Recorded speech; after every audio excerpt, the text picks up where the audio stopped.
할렐루야.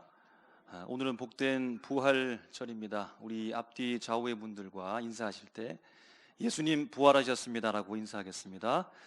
예수님 부활하셨습니다. 여러분, 지난 40일 동안 고생 많으셨지요?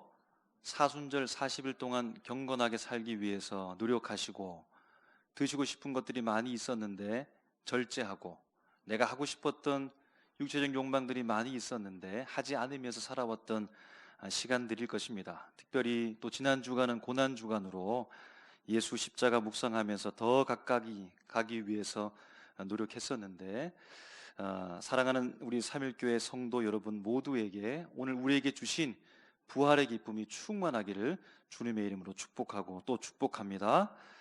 여러분, 어제까지만 해도 우리는 혹시 우울하고 차분하고 그렇게 조용히 지냈었는데, 오늘에서는 부활이 우리에게 있기 때문에 기쁨으로 웃으면서 주님 앞에 나갑니다.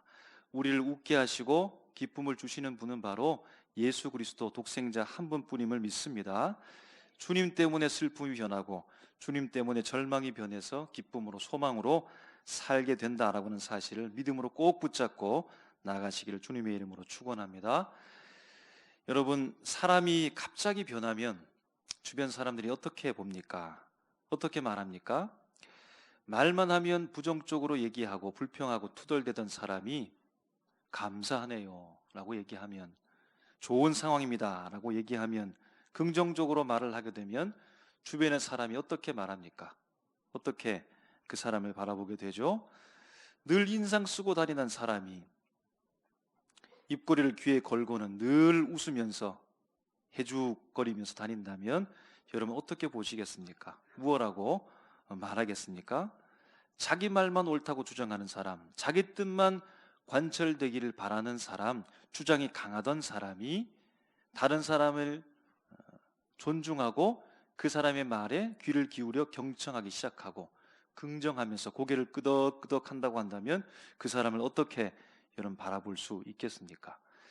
예전에 교회 다녀서 신앙 이야기하고 하나님 이야기하는데, 그런데 이 사람이 그 얘기만 나오면 발끈하면서 나에게 하나님 이야기하지 말라고 그렇게 말했던 사람이 먼저 하나님 이야기하고 예수 생명 이야기하고 믿음에 대한 이야기하고 하나님에 대한 은혜 이야기한다라고 한다면 여러분 마음이 어떻습니까?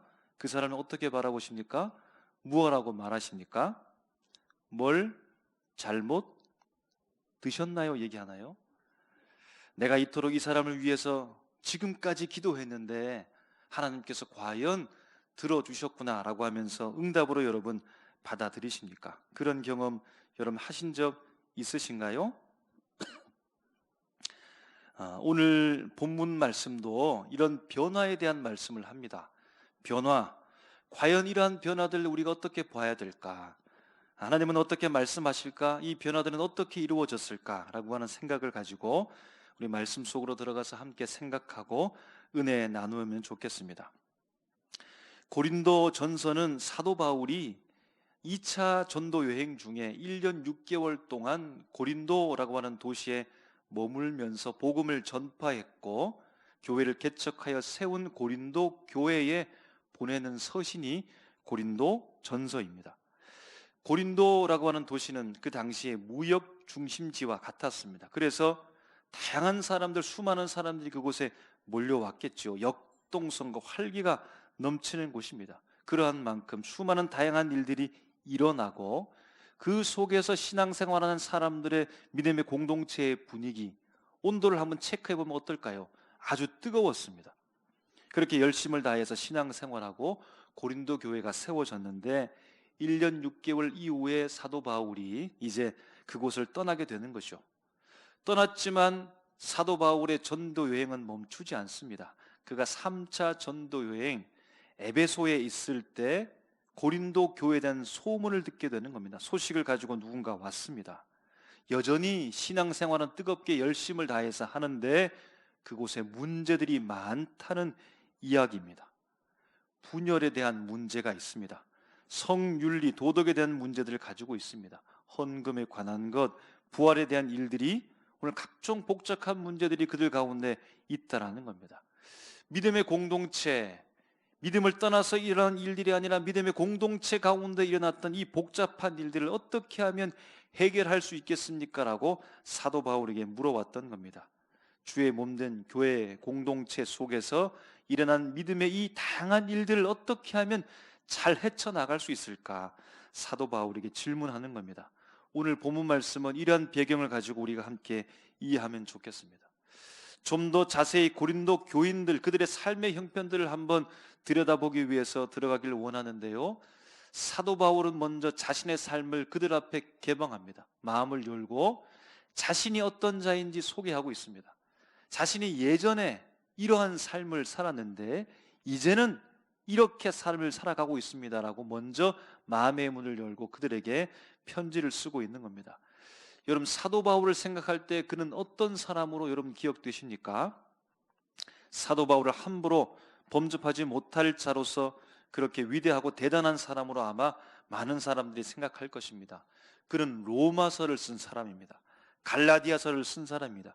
기독교 진리에 대해서는 대단히 원리와 원칙적인 부분들을 철저하게 알고 있고 가르쳤던 사람, 빈틈없는 사람, 그래서 대단한 사람으로 모든 사람이 그렇게 인식하고 있을 텐데, 사도 바울은 9절에서 일종의 자신의 신앙 고백을 담아서 어떤 사람인지 소개하고 있는데요, 자신은 사도 중에 가장 큰 자가 아니라 가장 작은 자요라고 말합니다. 우리가 볼 때는 그는 분명히 사도들 중에서도 가장 위대한 가장 큰 자 같은데, 그는 자기를 소개하기를 나는 사도들 중에 가장 작은 자요, 사도라고 일컬음을 받을 정도에 있어서 부끄러워할 만한 자다라고 그렇게 말합니다. 감당할 수 없을 정도로조차 사도로 부름받기가 부끄럽다는 겁니다. 이유는 자신이 예전에 하나님의 교회를 박해했기 때문이라고 고백하고 있습니다. 하나님의 교회를 박해했습니다. 그가 열심을 다해서 특심을 다해서 예수 믿는 자들을 잡아서 박해했다라고 하는 것입니다. 그래서 지금은 그가 아무리 대단하다 할지라도, 모든 사람들 앞에서 정말 큰 자라고 그렇게 세워진 것처럼 보인다 할지라도 과거를 생각하면 부끄러워서 지금을 그렇게 대단한 사람으로 말하기가 어렵다는 겁니다. 여러분, 그런 적 있습니까? 지금의 모습은 당당한데, 그런데 과거를 한번 생각해 보면 내 자신의 지금의 현실을 내가 당당하게 내세우기가 어려웠던 적 여러분 있습니까? 그야말로 사도 바울은 개구리인데 올챙이적을 잊어버린 것이 아니라 그때를 분명하게 기억하고 있다라는 것입니다. 그래서 지금 사도 바울이 사도의 직분을 감당하고 있는 것은 하나님의 은혜 때문이다라고 하는 것을 고백합니다. 이처럼 하나님이 주신 은혜를 통하여서 사도의 직분을 가지고 복음을 전파하여서 오늘 너희들 곧 고린도 교인들 성도들이 바울을 통한 예수 믿은 복음의 소식을 듣게 되어지고 오늘 그들도 예수 믿는 사람이 되었다라는 겁니다. 사도 바울과 고린도전서를 함께 기록한 동력자 소스데네, 그 외에 수많은 믿음의 동력자들, 그리고 고린도 교회의 성도들, 그들은 각각의 삶의 자리가 다 다름에도 불구하고 하나의 공통된 예수 믿음 복음을 가지고 함께 살아가고 있는데, 그들은 이런 공통된 삶을 함께 공유하고 있다는 겁니다. 그래서 본문을 보면 우리라고 말하는 거죠. 우리가 된 겁니다. 큰 공동체 하나가 되었다는 겁니다. 그들의 삶의 자리는 다 다양하고 다르게 살아가고 있는데 복음이라고는 이 하나를 통하여서 우리가 되었다라고 그렇게 고백하고 있다는 것입니다. 사도 바울이 전해준 이 복음을 듣고 믿어서 고린도 교회 믿음의 사람이 된 이들의 삶의 모습은 구체적으로 어떻게 변화됐을까요? 어떤 모습으로 살아가고 있을까요? 우리가 읽은 본문 말씀 속에 이들의 모습이 드러나고 있는데요, 반대로 표현되어져 있습니다. 그 반대로 된 것을 다시 뒤집게 되어지면 고린도 교회 믿음의 사람들의 삶의 모습들이 아마 선명하게 드러나게 될 것입니다. 본문 14절을 보면요, 이렇게 기록되어져 있죠. 우리가 전파하는 것이라고 이야기하고 있습니다. 곧 그리스도를 전파하는 삶으로 고린도 교인들은 살아가고 있다는 겁니다. 15절 말씀을 보면 증인으로 발견되리니라고 말하고 있는데요, 이들은 또한 하나님의 증인으로 살아가고 있습니다. 복음의 내용을 증언하는 자로서의 삶을 살아가고 있다는 겁니다. 17절 말씀을 보면 너희의 믿음이라고 이야기합니다. 이들은 그리스도를 믿는 자가 되어서 그리스도인으로 살아가고 있으며 죄 가운데라고 말하고 있는데 죄로부터 해방되어진 죄 속에 살아가고 있다가 죄에서부터 자유를 얻어 살아가는 사람으로 바뀌어 살아가고 있다는 겁니다. 마지막 18절 말씀을 보면 더욱 불쌍한 자가 아니라 행복한 자로, 행복한 사람들 중에서도 가장 행복한 자로 오늘 고린도 교인들을 비롯하여서 바울과 믿음의 동력자들은 함께 그렇게 살아가고 있다는 겁니다. 여러분, 이 사람들의 삶을 보게 되어지면 무언가 활기가 넘칩니다. 그들에게 주어진 그 믿음이 희미한 것이 아니라 믿음에 대하여 확신을 가지고 있습니다. 그 확신된 믿음을 가지고 사람들에게 복음을 이야기하고 전파하는 삶을 살아가면서 그 걸음걸음들이 오늘 마지막 말씀처럼 행복합니다. 기쁘게 살아가고 있다는 겁니다. 여러분, 우리의 삶을 한번 돌아보면 어떠합니까? 행복하십니까?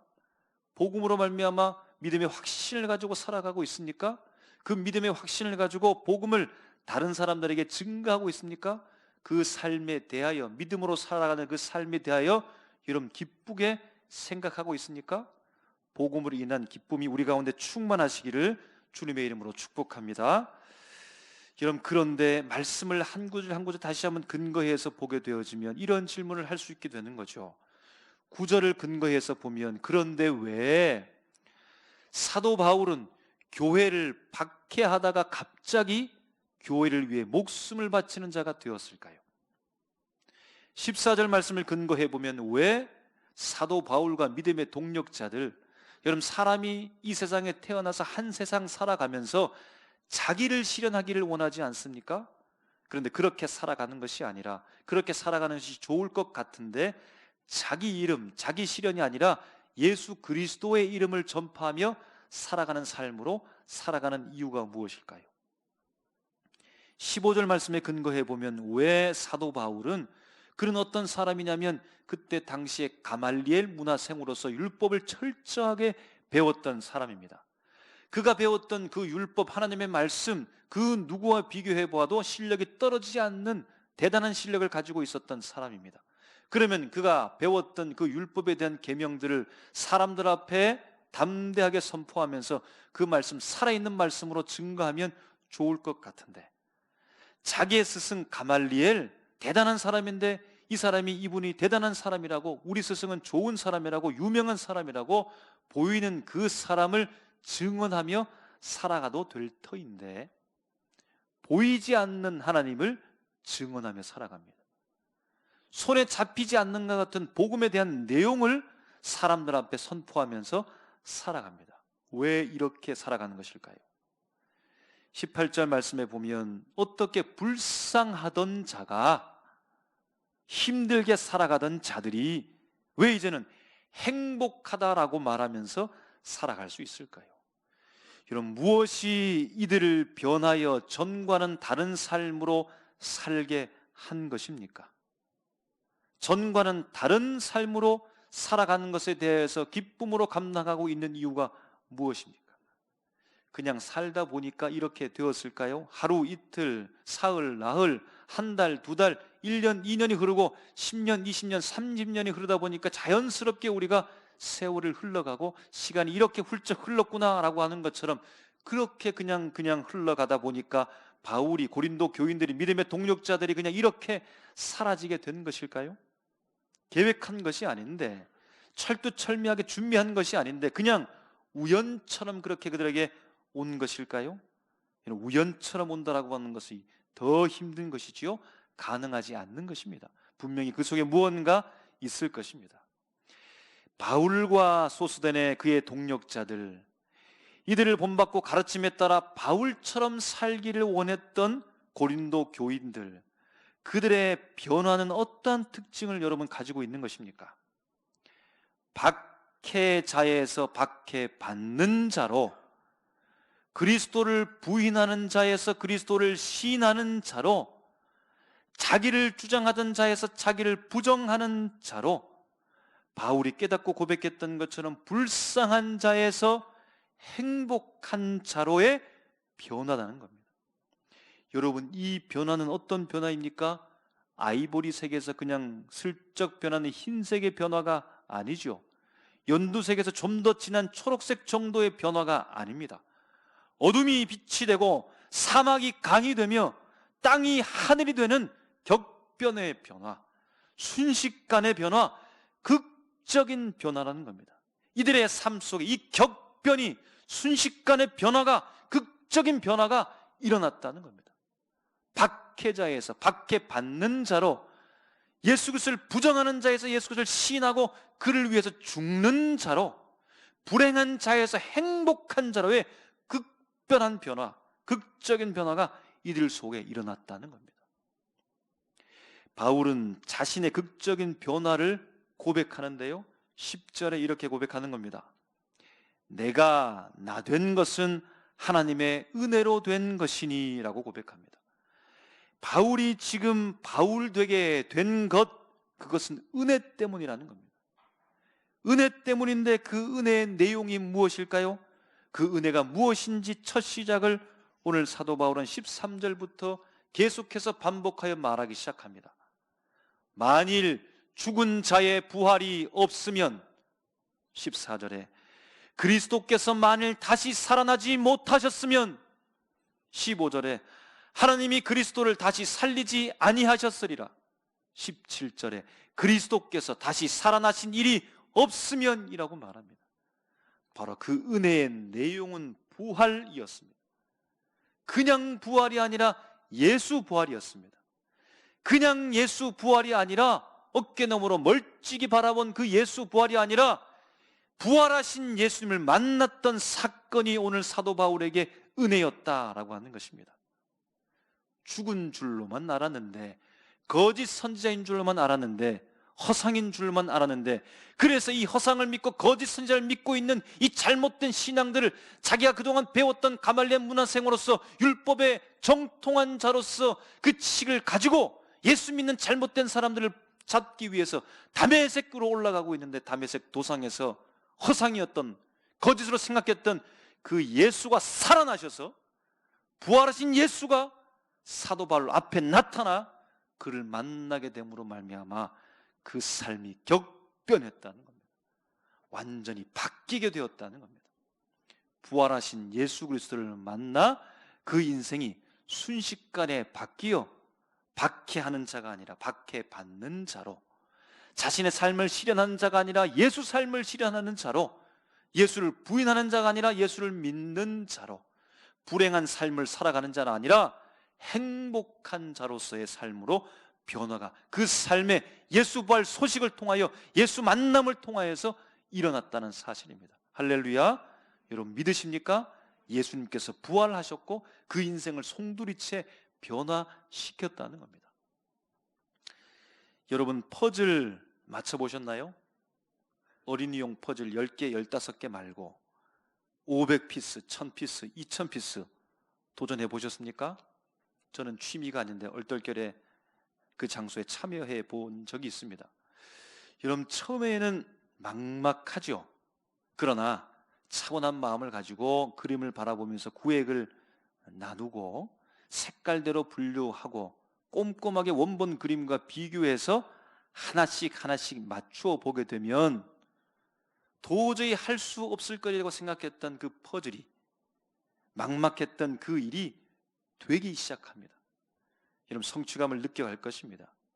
의미 없이 흩어졌던 수많은 색깔들, 그냥 조각들, 아무것도 아닌 것 같았는데, 그런데 하나씩 하나씩 이쪽 저쪽 맞아 들어가기 시작한다는 겁니다. 풀려갑니다. 안 될 줄 알았는데, 할 수 없다고 생각했는데, 얽힌 실타래처럼 도저히 복잡해서 풀 수 없다고 생각했는데, 생각한 대로, 계획한 대로, 마음 먹은 대로 하나씩 하나씩 풀려가는 경험을 하게 된다는 겁니다. 여러분 우리의 인생도 이렇으면, 이렇게 되면 얼마나 좋겠습니까? 우리의 인생이 얼마나 복잡합니까? 수없이 흩어진 퍼즐처럼 우리는 그 복잡한 인생들을 살아가고 있습니다. 여러분 1년, 2년, 10년, 20년 먼저 살아보고 돌아와서 재방송처럼 살아가시는 분들 있습니까? 확인한 이후에 다시 와서 퍼즐을 맞추는 것처럼 그렇게 여러분 살아가시는 분들 있습니까? 아무도 없죠. 다 수없이 흩어진 조각 퍼즐을 그냥 처음 맞춰보는 사람으로 그렇게 여러분 살아간다는 말입니다. 그런데 실제 조각 퍼즐처럼 내가 생각한 대로, 내가 마음 먹은 대로 온갖 세상의 지식을 동원하고 색깔들을 짜맞추고 분류해서 정밀하게 조율됐던 그 모든 것들을 내가 노력해서 맞추어 갈 수만 있다면 얼마나 좋을까요? 때로는 맞추어지는 경험을 할 때도 있습니다. 그런데 여러분 막막해질 때가 있는 것이죠. 인생에 갑자기 수없는 퍼즐 조각들이 우리에게 몰려올 때도 있고 다 맞추어 놓은 줄 알았는데 쏟아져서 흩어질 때가 있다라는 겁니다. 여러분 가장 감당하기 힘든 인생의 퍼즐 조각은 무엇입니까? 인간이 겪을 수 있는 가장 힘든 퍼즐 조각은 무엇일까요? 도무지 맞출 수 없는 퍼즐 조각은 여러분 무엇이겠습니까? 여러분 죽음이 아니겠습니까? 왜 죽을까? 왜 죽음의 퍼즐 조각은 있을까? 왜 그때 돌아가신 것일까? 왜 죽음이 우리에게 올까? 왜 사람 인생에 태어나고 그렇게 살아가다가 정말로 마지막이라고 한 그때에 돌아가실 그때, 죽어야 할 그때에 죽지 않고 왜 죽음은 갑자기 퍼즐 조각에 구멍을 내는 것일까? 여러분 그렇게 당황스러웠던 적이 있으신가요? 제가 TV 프로그램을 보니까 한 여자아이가 엄마와 사이가 좋지 않습니다. 대화를 하지 않고 식사를 하는데도 혼자 방에 들어가서 밥을 먹는 겁니다. 다른 식구들은 거실에서 깔깔 웃으면서 먹는데 혼자 우울하게 밥을 먹습니다. 그러면서 여자아이가 말합니다. 다음 생에는 아빠를 꼭 지켜주고 싶다고 하면서 울먹이면서 울음을 속으로 삼키다가 더 이상 참지 못하고 바깥으로 소리내어서 우는 겁니다. 아빠가 사고로 그만 먼저 세상을 떠나는 것입니다. 그것이 왜곡되어지고 굴곡되어져서 엄마의 관계가 계속해서 어그러지고 있다라고 하는 것이죠. 8살 남동생이 있는데 어느 날 아빠 사진이 있는 방으로 혼자 몰래 들어가서 문을 딱딱 잠그고는 아빠를 부는 겁니다. 사진을 보고 아빠 잘 지내? 밥은 먹었어? 누나는 중학교 들어가고 나는 이제 2학년이다 하면서 뭐가 그리 좋은지 아빠 사진 앞에서 방방 뛰는 겁니다. 그리고는 얼마 있지 않아서 울먹이면서 누나랑 엄마 사이가 좋아지게 해달라고 아빠한테 부탁하는 겁니다. 프로그램 관계자가 소원이 무엇냐고 아마 물었던 것 같습니다. 아빠가 옆에 있는 거요 라고 말하는 겁니다. 얼마나 불쌍합니까 여러분? 마음이 찢어지지 않습니까? 여러분 이 죽음을 어떻게 하면 좋겠습니까? 이 죽음의 퍼즐 조각을 어떻게 하면 맞출 수 있겠습니까? 사랑하는 아빠의 생명을 앗아간 이 죽음을 어떻게 하면 될까요? 이 못된 죽음을 협박하고 겁박하고 소리치면 무서워서 도망갈까요? 수천, 수만, 수백억 그 돈을 주면 받아들고 뒤도 돌아보지 않고 그냥 가버릴까요? 세상 권세 총칼을 들고서 내리치고 자르면 없어지고 사라져서 먼지처럼 소멸될까요? 안 되는 것이죠. 달래보고 얼레보고 발버둥 쳐봐도 도무지 막을 수가 없다는 겁니다. 감당할 수가 없다는 겁니다. 아무리 집중해서 세상 지식을 다 동원해서라도 철저히 분석해서 이 죽음의 고통의 퍼즐을 한번 맞춰보기 위해서 집중하는데 고도의 기술을 발휘한다 할지라도 안 되는 것이죠. 죽음의 퍼즐 앞에 지금까지 맞춰왔던 모든 것들이 다 흩어져 버리는 경험을 한다는 겁니다. 그래서 사도 바울이 우리가 읽었던 본문 말씀 19절 말씀을 하는 겁니다. 만일 그리스도 안에서 우리가 바라는 것이 다만 이 세상의 삶뿐이면 모든 사람 가운데 우리가 더욱 불쌍한 자이리라. 여러분 예수 부활 밖에는 이길 것이 없습니다. 예수 부활 밖에 사망을 이길 것이 없습니다. 예수 부활 밖에는 사망 권세를 막아낼 권세가 없다라는 겁니다. 예수님께서 부활하셔서 사망 권세를 이기셨습니다. 사람의 지식과 모든 술수와 방법을 통하여서 풀리지 않는 그 사망 권세, 그 죽음의 문을 오늘 예수 그리스도께서 사흘 만에 이기시고 무덤을 열고 나오셔서 오늘 우리 앞에, 제자들 앞에 당당하게 오늘 살아 나오셨다는 사실입니다. 예수 생명, 예수 부활이 오늘 우리에게 필요하다는 겁니다. 여러분, 부활하신 예수님을 끝까지 붙잡으시기를 주님의 이름으로 축복합니다. 부활하신 예수님을 믿으셔야 됩니다. 사망 권세 이기신 부활하신 예수 그리스도를 붙잡고 나가게 되어질 때 이 험한 세상, 어두운 세상, 죽음의 그림자가 그리고 있는 이 세상 가운데서 도저히 풀리지 않는 복잡한 세상 속에서 우리가 절망과 낭만 가운데 빠지는 것이 아니라 오히려 생명으로서 천국을 바라보면서 승리의 깃발을 나풀릴 수 있다라고 하는 것입니다. 여러분, 부활로 인해서 부활하신 예수 그리스도를 목격하고 그 예수를 만남으로 말미암아 극적인 변화들이 일어났는데요, 실망과 좌절 가운데 빠져 있었던 흩어졌던 제자들이 부활하신 예수님으로 인하여 다시 모이게 됩니다. 다시 모인 믿음의 사람들이 부활하신 예수님의 목격자가 되어져서 증인 공동체가 됩니다. 증인 공동체가 되어져서 부활하신 예수님을 증거하는 전도자의 사명, 사역을 감당해 가는 겁니다. 격변하는 겁니다. 극적인 변화입니다. 절망에서 소망으로, 낭망에서 희망으로, 지옥에서 생명으로, 천국으로 극적인 변화가 부활의 예수를 만남으로 말미암아 제자들의 삶의 그 모든 부분을 송두리째 바꿔버렸다는 겁니다. 그럼 그 변화의 사람들이 모여 오늘 우리 삼일교회를 이룬 줄로 믿습니다. 그러므로 여러분, 우리는 부활의 증인입니다. 부활을 증거할 자들입니다. 부활하신 예수 그리스도를 만났기 때문에 이 자리에 있다라고 하는 사실 여러분 꼭 기억하시기 바랍니다. 예수님의 부활은 인생을 돌이킵니다. 격변시킵니다. 극적인 변화를 줍니다. 바로 그 속에 믿음의 출발점이 있었고 우리가 예수 믿는 사람으로의 변화를 시작했다라고 하는 것입니다. 전혀 다른 인생으로 살게 합니다. 부활은 마치 새로운 창조와도 같습니다. 절망 같은 우리 인생에서 부활하신 예수 그리스도를 만나게 되어질 때 새로운 창조가 우리에서 일어나고 시작하게 된다는 사실입니다. 할렐루야. 그럼 부활신앙으로 살아가기를 주님의 이름으로 축복합니다. 유한진이라는 시인이 내 믿음의 부활절이라는 시를 지었는데요, 오늘 이 시를 함께 우리가 읽으면서 말씀을 마무리하기를 원합니다. 지난 겨울 얼어 죽은 그루터기에도 새싹이 돋습니다. 말라 죽은 가지끝 굳은 티눈에서도 분홍 꽃잎 눈부시게 피어납니다.